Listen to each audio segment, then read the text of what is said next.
지난주에 저희는 야곱이 움켜쥐는 자라는 정체성에서 이제 하나님을 이긴 자 이스라엘이라는 이름으로 바뀌는 것을 보았습니다. 이렇게 바뀌고 나니까 너무 두렵던 그 에서의 얼굴에서도 무엇이 보입니까? 하나님의 얼굴이 보이는 것이지요. 그 하나님의 얼굴은 어떤 얼굴이었을까요? 죽을 수 있는 나를 살리시는 하나님, 나를 능히 이기실 수 있는데도 져주시는 하나님, 이스라엘이라는 이름으로 나를 부르시며 나를 그저 야곱임에도 불구하고 온전히 용납해 주시는 그 하나님을 경험하는 것이었고, 그가 본 브니엘 하나님의 얼굴은 바로 그런 하나님의 얼굴이었습니다. 아버지 이삭이 나를 볼 때 가지던 그런 얼굴이 아니라 야곱이라고 말해도 활짝 웃으면서 나를 안으시는 그 하나님, 그게 바로 브니엘의 하나님이었던 것이지요. 언제 내가 나를 용납할 수 있을까요?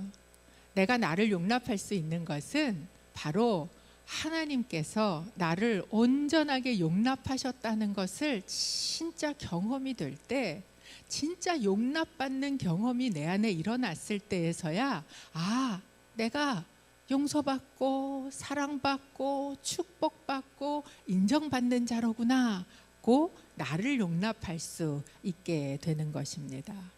이렇게 이스라엘이라는 이름을 가진 이후에 야곱의 삶은 어땠을까요? 그의 삶이 탄탄대로로 정말 그 축복을 받으면서 풀렸을까요?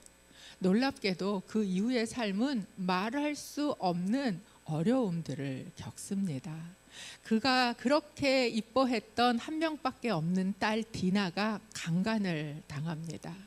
그리고 그 강간 사건에 아들 둘은 쫓아가서 그걸 용서할 수 없다고 가서 다 그 도시에 있는 사람들을 죽이는 사륙을 저지르지요. 이제 역으로 그들이 쳐들어오면 온 가족이 다 몰살당할 그런 위험에 처해지게 됩니다. 그것뿐입니까?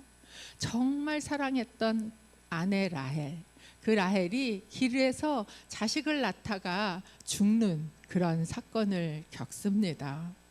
그리고 더 나아가서 어떤 일이 있는가? 내 아들이 내 아내하고 간통을 저지르는, 정말 이 중에 한 가지만 겪어도 감당하기 어려운 그 어려움들이 야곱의 삶에 얼마나 파도처럼 밀려들었는지 모릅니다. 급기야는 그렇게 마음에 두고 사랑하고 이뻐하던 요셉이 죽었다라는 소식을 듣게 되는 것이지요. 여러분, 이 일련의 사건들, 이 야곱에게 일어났던 일들을 보면 어떤 생각이 여러분 가운데 드십니까? 야곱이 그렇게 축복을 움켜쥐려고 하나님하고 씨름을 해가면서까지도 그 축복을 받고 움켜쥐었는데 이 손에 하나도 남은 것이 없이 수르륵 마치 모래처럼 물처럼 이렇게 다 빠져나간 그런 느낌이 들지 않습니까? 그렇게 움켜쥐었는데 그의 손에 남은 게 이제 뭐예요? 저는 다리와 백발, 그것만 남은 상황이 바로 이 야곱의 상황입니다. 그런 자기를 스스로를 야곱이 오늘 본문에 보면 뭐라고 표현합니까? 자기의 삶을요, 이 한 단어로 표현합니다. 뭐냐 하면 험악한 세월을 살았습니다. 아니, 이상하지 않아요? 하나님께서 축복하신다며 왜 도대체 이런 험악한 세월을 살아가게 하시냐라는 것입니다. 웩스 루카이더 목사님이 예수님처럼이라는 책에 이런 글을 써놓으셨어요. 하나님은 당신을 있는 그대로 사랑하십니다. 그러나 그대로 두시지는 않습니다. 당신이 변하기를 원하십니다. 야곱이 이름은 받았지만 그가 가지고 있었던 그 성품, 인격, 관계, 말투, 생각, 이런 건 사실 별로 변하지 않은 것이지요. 여러분, 우리도 자식이 있습니다. 자식을 있는 모습 그대로 너무나 사랑합니다. 오죽하면 고슴도치도 지자 이쁘다는 말이 나왔겠어요?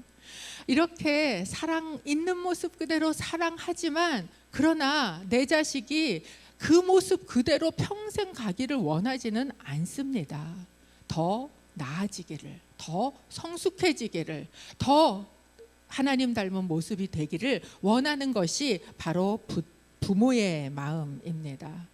저도 저를 생각하면 그렇습니다. 저는 10년, 20년 앞으로 또 지났을 때 제 성품이나 습관이나 말투나 내 관계성이 지금보다는 조금이라도 더 주님 닮은 모습으로 나아 있기를 원합니다. 하물며 그렇게 사랑하시는 하나님은 어떠하시겠습니까? 바로 이것이 야곱에게 이 어려움을 겪게 하는 하나님의 뜻이라는 것이지요. 이런 어려움들을 쭉 겪어왔는데 이제 맨 마지막으로 어떤 사건이 생기는가? 그 온 일가족이, 아니 그 나라가 다 죽어갈 그런 어려운 일, 흉년을 겪게 되었다라는 겁니다. 이 야곱의 가정을 한번 생각해 보십시오. 자식은 또 많아요. 와이프를 넷이나 두고 자식을 낳았으니 얼마나 많습니까? 자식은 많지요. 거기다가 유다는 또 집 밖에 나갔다가 다시 자기 며느리를 통해서 쌍둥이까지 나갔고 다시 들어왔어요. 그러니까 안 그래도 흉년인데 먹을 입은 너무나도 많고 얼마나 힘이 들었겠어요. 그러니까는 점점 있는 음식 다 박박 긁어가면서 배를 골아가면서 있는 그때에 이 야곱이 이제 나간 거죠. 밖에 먹을 걸 구하러 나갔는데 옆집에서 밥을 짓는 거죠. 그러니까 물어보지 않았겠습니까? 양식이 어디서 났어요? 그러니까 이 옆집 사람이 뭐라 그러냐면 이집트에 가면 양식이 있어요. 거긴 양식이 풍성합니다. 우리 이집트 가서 수입해 왔어요. 이렇게 이야기를 하는 거죠. 그걸 듣고 야곱이 불이 나게 집으로 들어옵니다. 들어와서 아들들을 이제 불러 모았겠죠. 야, 이 녀석들아 뭐 하고 있냐? 다른 사람들은 다 정보 수집해서 음식 다 해먹고 사는데 이대로 앉아서 자식들이랑 굶어 죽을래? 좀 능동적으로 대처 못할래? 막 이러면서 이제 아들들에게 이집트에 가서 양식을 사오라고 야곱이 이야기를 합니다. 그러니까 아들들이 네, 저희가 가서 양식을 사갖고 올게요. 우리가 다 같이 가서 양식을 사갖고 오겠습니다. 라고 이야기를 합니다. 그러니까 야곱이 뭐라 그러냐면 왜 다 같이 가? 베냐민은 데리고 가지 마. 베냐민 걔는 놓고 가. 이렇게 얘기를 하는 거죠. 그래서 이제 베냐민만 남겨놓고 10명의 아들들이 이집트에 가서 요셉 총리가 된 요셉을 다 모르지만 하여간 그 요셉에게 가서 이제 양식을 사오는 이야기를 우린 창세기에서 다 알고 있지 않습니까? 그런데 거기서 문제가 생겼습니다. 그 문제는 뭐냐면 이 10명의 아들들이 간첩으로 몰리게 된 거예요. 그리고 간첩으로 몰려서 거기에서 무슨 얘기를 했냐면 자기네들이 진실되다는 걸 막 얘기하기 위해서 아버지가 계시고 우리 막내 동생이 있고 뭐 이런 이야기를 했다는 거지요. 그리고 그들의 결백을 증명하기 위해 그 형제 중에 하나인 시므온은 갖춰놓고 양식을 사갖고 집에 왔다가 그 막내 동생을 데리고 가야 되는 그런 상황이 되었습니다. 돌아와서 아버지에게 얘기를 했겠죠. 양식은 사왔는데 시므온은 어딨냐? 그랬더니 이러해서 지금 저희가 베냐민을 꼭 데리고 가야만 합니다. 라고 이야기를 했어요. 그때 이 아버지 야곱이 했던 반응이 이렇습니다. 42장, 창세기 42장 36절에서부터 38절 말씀입니다. 제가 읽겠습니다. 아버지 야곱이 그들에게 말했습니다. 너희가 내 자식들을 빼앗아 가는구나. 요셉이 없어지더니 시므온도 없어지고 이제는 베냐민마저 데려가려 하는구나. 너희 모두가 나를 괴롭히는구나. 르우벤이 아버지에게 말했습니다. 만약 제가 베냐민을 다시 아버지께로 데려오지 못한다면 제 아들 둘을 죽이셔도 좋습니다. 베냐민을 제 손에 맡기십시오. 제가 그를 도로 데려오겠습니다. 그러나 야곱이 말했습니다. 내 아들 베냐민은 너희와 함께 거기에 내려가지 못한다. 베냐민의 형 요셉이 죽었고 이제 베냐민밖에 남지 않았다. 혹시 너희가 데려가는 길에 베냐민이 해라도 입는다면 너희는 흰머리가 난 나를 슬픔 가운데 죽게 만들 것이다. 야곱이 뭐라고 이야기합니까? 이제 내 아들 베냐민밖에 안 남았다라고 이야기를 해요. 여기 재미있는 말은 너희가 내 자식들을 다 뺏어가는구나 라고 이야기를 하고, 이 아들은 내 아들이야, 베냐민은 내 아들이야 라고 이야기를 한다라는 것이죠. 사실 따지고 보면 다 자기 자식들 아닙니까? 다 나도 아버지 아들인데 이런 생각했을 수 있어요. 그런데 그에게 베냐민은 특별한 아들이었다라는 거예요. 왜냐하면 그가 그렇게 사랑했던 라헬의 대신 자리를 차지하고 있는 것이 바로 그 베냐민이라는 아들이었기 때문입니다. 그 라헬에게서 나온 아들이 둘밖에 없는데 그 중에 하나 요셉은 잃었고, 이제 마지막 남은 이 진짜 내 마음에 사랑하는 요 아들 하나, 그게 바로 베냐민이었다라는 것이지요. 요셉에게 있어서 다른 것을 다 놓아도 이것만큼은 절대 놓을 수 없어. 그게 베냐민이었습니다. 여러분에게 그런 베냐민이 있으십니까? 내 삶에 내가 다른 거는 다 놓고 갈 수 있어. 내가 다 포기할 수 있어. 그런데 마지막 남은 요거 하나, 하나님 이것마저 뺏으시면 안 되지. 요거는 내가 쥐고 갈 거야. 마지막 내 손에 남아있는 것, 이것마저 없어지면 나는 죽는다라고 생각하는 움켜쥐고 있는 그 베냐민, 그 베냐민이 당신에게는 무엇입니까? 어떤 사람은 어떤 자리일 수 있고요. 어떤 사람은 재물일 수도 있고, 어떤 사람은 건강일 수도 있고, 또 어떤 사람은요, 자존심일 수도 있습니다. 내가 다 놓아도 이거만큼은 절대 못 놔. 그것이 바로 야곱에게 베냐민이었습니다. 절대 안 된다 그랬어요. 그런데 시간이 지나고 이제 그 사갖고 왔던 양식, 그 많은 식구들이 먹으니까 또 얼마나 빨리 없어지겠어요. 그렇게 다 없어지고 나서 이제 손주들은 밥 달라고 울지요. 아침에 일어나면 해야 되는데 그 많은 식구 다 먹고 살 수는 없겠지요. 이 아버지의 속이 새까맣게 타는 거죠. 그러니까 아들에게 또 얘기를 합니다. 빨리 가서 다시 식량 사오라고. 그러니까 아들들은 또 뭐라 그래요? 아버지, 베냐민 없으면 우리 못 가요. 가면 다 죽어요. 이러지 않겠습니까?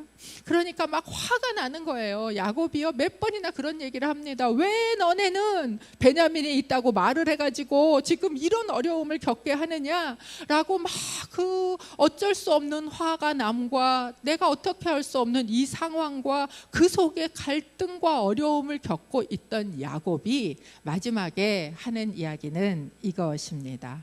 43장 11절에서 14절까지 말씀인데요. 함께 좀 읽어봤으면 좋겠습니다. 그들의 아버지 이스라엘이 그들에게 말했습니다. 꼭 그래야만 한다면 이렇게 하자. 너희 자루에 이 땅의 가장 좋은 물건들, 곧 향유 조금과 꿀 조금과 향신료와 모략과 피스타치오와 아몬드를 넣어서 그 사람에게 선물로 갖고 가라. 돈도 2배로 갖고 가서 지난번에 너희 자루에 아귀에 담겨 돌아온 돈을 돌려주라. 그것은 아마 실수였을 것이다. 네 동생도 데리고 떠나 다시 그 사람에게 가라. 전능하신 하나님께서 너희로 그 사람 앞에서 긍휼을 입게 하셔서 너희의 다른 형제와 베냐민을 너희와 함께 돌아오게 하시기를 바란다. 그러나 내가 내 자식들을 잃어야 된다면 잃을 수밖에 없다. 야곱이 결국 마지막에 하는 고백은 무엇입니까? 너희는 그리로 내려가라. 베냐민도 데리고 가라. 그를 잃게 된다면 잃을 것이다. 그러나 내가 붙드는 것은 그 전능하신 하나님께서 긍휼을 베풀어 주셔서 그래서 다 너희가 다시 돌아오게 되기를 내가 간절히 바란다. 여러분, 이 모습은 야곱에게 어떤 모습입니까? 평생을 움켜쥐면서 살았어요. 태 속에서부터 움켜쥐고자 싸웠던 사람입니다. 그동안도 어지간한 거 진짜 이 어려움을 겪으면서 사랑하던 딸도 그렇게 움켜쥐던 라헬도 모든 것을 다 놓았지만 그래도 마지막까지 요거만큼은 못 놔. 하나님 요거만큼은 봐주세요 라고 하고 붙들고 있었던 베냐민, 이 베냐민마저도 이제 그 손을 펴서 전능하신 하나님 앞에 의뢰하며 내놓고 있는 모습입니다. 그리고 뭐라고 이야기를 합니까? 하나님, 전능하신 하나님, 제가 하나님의 전능하심을 믿습니다. 불쌍히 여기셔서 다시 돌려 주옵소서. 지금은 내가 손을 펴서 놓습니다. 여러분, 야곱은요 전능하신 하나님을 알았지만 전능하신 하나님보다 내가 움켜쥐는 게 더 익숙한 사람이었습니다. 그래서 이 복도 어떻게든지 하나님의 복도 움켜쥐어 보려고 애를 쓰고 살았던 사람이에요. 그런데 그가 지금 그 전능하신 하나님 앞에 그 손을 다 펴서 마지막 하나 남은 것까지 주님 앞에 드리고 있는 그런 시간이다라는 겁니다. 여러분, 우리의 삶이 진짜 언제 변한다고 생각하세요? 나의 고집과 나의 아집이 꺾어지고 내가 거룩해지고 성숙해지는 그것이 언제 일어난다고 생각하십니까? 그것은 그 전능하신 하나님을 진짜 신뢰할 때. 언제 진짜 신뢰하는 걸 알 수 있습니까? 내가 마지막까지 쥐고 있던 그 마지막 보루를 손을 이렇게 펴서 놓을 때, 하나님, 내가 하나님을 신뢰하고 이 길이 죽는 것 같지만 내가 죽는 것 같은 것을 하나님 앞에 동의해 드릴 때, 그때 하나님이 진짜 우리 삶 가운데 주기 원하셨던 축복, 성숙한 하나님의 사람의 모습, 그 축복이 우리 가운데 임한다라는 것입니다. 너무 아프지요? 그런데 왜 이 방법이 하나님의 그 진짜 축복인 하나님의 사람답게 만들어내는 변화와 성숙의 길이 되는 것일까요? 이것이 바로 예수 그리스도의 모습이기 때문에 그렇습니다. 여러분, 예수님이 어떤 일을 하셨어요? 예수님께서는 자신의 영광을 취할 수 있지만 그 영광을 고난으로 바꿔버리신 분이십니다. 생명을 움켜쥘 수 있었어요. 사단이 보여주는 모든 영광을 다 움켜쥘 수 있었어요. 그럼에도 불구하고 그는 그 겟세마네 동산에서 무엇을 합니까? 아버지, 내가 원하는 건 이거지만, 움켜쥘 수 있었지만, 그러나 나의 원대로 하지 마옵시고 아버지의 원대로 하옵소서, 나의 움켜짐을 펴고 손을 내어드린 것이었어요. 여러분, 십자가에서 그래서 예수님의 마지막 하신 말씀은 무엇입니까? 아버지, 제 영혼조차도 아버지 손에 맡겨드립니다. 여러분, 십자가는요 움켜쥐고 달리는 곳이 아닙니다. 십자가는요 손을 펴고 달리는 곳이에요. 그래서 십자가라는 곳은 움켜질 수 없고 온전히 하나님 앞에 다 내어놓고 나의 영혼까지도 주님께 올려드리는 곳, 그곳이 바로 십자가라는 것입니다. 하나님께서는 우리가 움켜쥐기를 원하지 않으세요. 하나님께서는 너 움켜쥐면 쥘수록 더 험악하고 힘든 시간이 길어만 진다 라고 이야기를 하십니다. 그래서 뭐라고 이야기를 하세요? 살고 싶냐? 그러면 죽어라. 가지고 싶냐? 그러면 놓아라. 버려라. 네가 진짜 붙잡아야 될 건 네가 원하는 그것이 아니고 십자가를 붙잡는 것, 그 손을 펴는 것이다 라고 이야기를 하고 계시는 것이죠. 그래서 결국 이 야곱의 마지막 모습은 어떠합니까? 마지막 모습은요 47장 9절에서 10절, 저희가 오늘 읽은 본문의 말씀입니다. 야곱이 바로에게 말했습니다. 제 나그네 인생이 130년이 됐습니다. 제 인생의 횟수가 짧지만 고달픈 세월을 보냈습니다. 그러나 제 조상들이 살아간 나그네 인생의 횟수에는 미치지 못합니다. 야곱이 바로를 축복하고 그 앞에서 물러났습니다. 여러분, 바로가 누굽니까? 당시의 이집트라는 대제국의 황제입니다. 딴 데는 먹을 게 하나도 없어도 정말 세상에 가장 부유한 양식을 다 가지고 있는 그곳이 바로 이집트예요. 그곳에 지금 왜 갔어요? 얻어먹으려고 갔잖아요. 이렇게 붙어 살려고 갔잖아요. 사실 비루한 모습으로 갔음에도 불구하고 그 대황제 앞에 쩔뚝쩔뚝거리면서 들어가서 그가 했던 것은 무엇입니까? 손을 펴서요, 바로를 축복하는 거예요. 놀랍게도 이 요셉이요, 바로를 만나서 바로를 축복하고 또 그와 이야기를 나누고 또 나오면서 또 바로를 축복하고 있는 것입니다.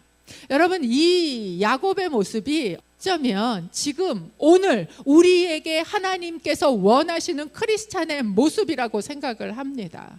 여러분, 크리스찬들이 누구예요? 예수님 이름으로 불리는 사람이잖아요. 작은 예수라는 이름으로 불리는 사람이잖아요. 그렇기 때문에 우리는 이 세상을 향해서 어떻게 해야 합니까? 담대하게 손을 펼쳐서 그 사람들을 축복하는 손이 되어야 한다는 거예요. 세상에 나보다 가진 거 더 많이 가진 사람 많습니다. 내가 그 사람 더 낮은 자리에 있을 수 있어요. 내가 그들보다 더 못한 모습같이 보일 수 있어요. 그럼에도 불구하고 우리가 크리스찬이라는 이름을 가지고 있다는 것은 담대하게 그들에게 손을 펼쳐서 축복을 흘러가게 할 수 있는 사람이라는 것입니다. 왜? 우리에게 이미 하나님께서 주신 축복이 있기 때문에. 이 축복이 정말 있다고 믿는다면 여러분, 그 축복을요, 우리는 손을 펼쳐서 흘러가게 하는 사람으로 부르셨다라는 것입니다. 이후에 야곱의 모습은요, 어떤 사람이에요? 계속 움켜쥐던 그의 손이요, 이제 더 이상 움켜쥐지 않아요. 펴집니다. 바로를 향해서도 펴지고 아들들을 향해서도 축복으로 펴지고 요셉의 두 아들을 데리고 와도 그 손을 어금 맞추어서 장자가 아닌 차자, 받을 자격이 없는 자잖아요. 그 둘째에게 손을 얹어서 축복하면서 뭐라 그래요? 나도 안다. 그가 장자가 아니라는 거 나도 안다. 나도 안다. 그가 축복받을 자격이 없는 자라는 거 나도 안다. 그러나 나도 축복받을 자격이 없는 자로 하나님의 축복을 받았기 때문에 나도 그 축복받을 자격이 없는 자에게 그 축복을 주기 위해서 손을 편다.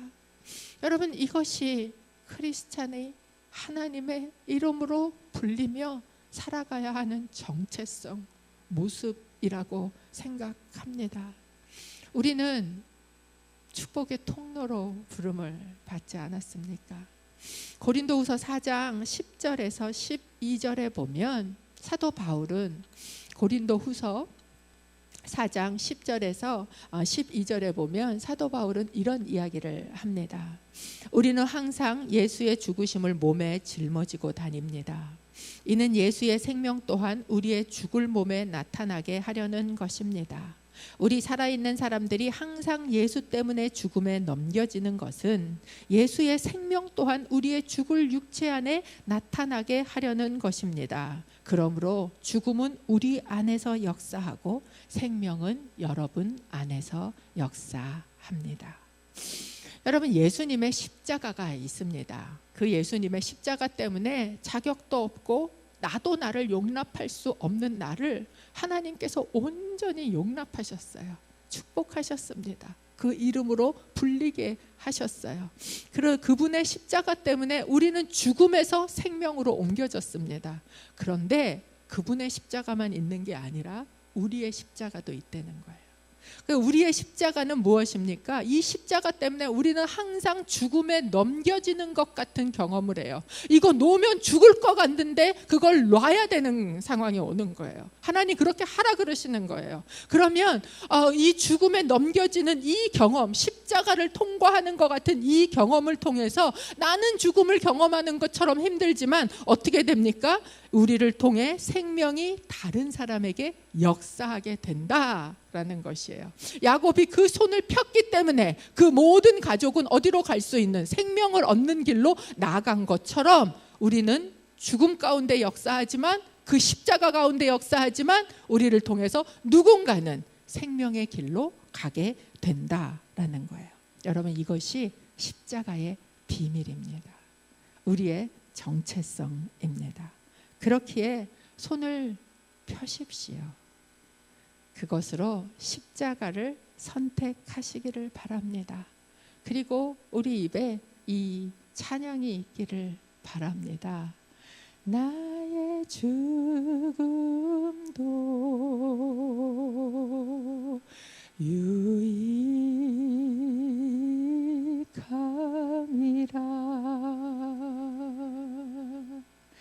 나의 죽음도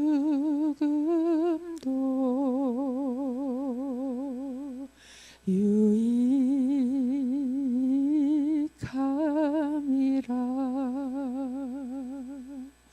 왜 내가 죽는 게 유익합니까? 나는 죽음 같지만 생명의 역사가 일어날 것이기 때문에 그렇습니다. 여러분, 이 믿음으로 야곱의 마지막처럼 우리도 이 손을 펴게 되기를 축복합니다. 그리고 이렇게 고백하는 거예요. 하나님, 죽으면 죽겠습니다. 하나님, 잃으면 잃겠습니다. 우리는 이 고백을 하며 우리 앞에 손을 펴신, 본을 보이신 예수님의 초청을 받는 거지요. 이리 와. 그리고 너도 네 손을 펴고 이 길로 오라고, 십자가의 길로 오라고. 그래야 그것이 죽음이 아니라 살 길이라고 주님께서 우리를 초청하실 때, 오늘 이 말씀 함께 나누고 있는 우리 모두는 하나님 앞에 이 손을 펴는 시간을 가지기를 주님의 이름으로 간절히 원하고 축복합니다.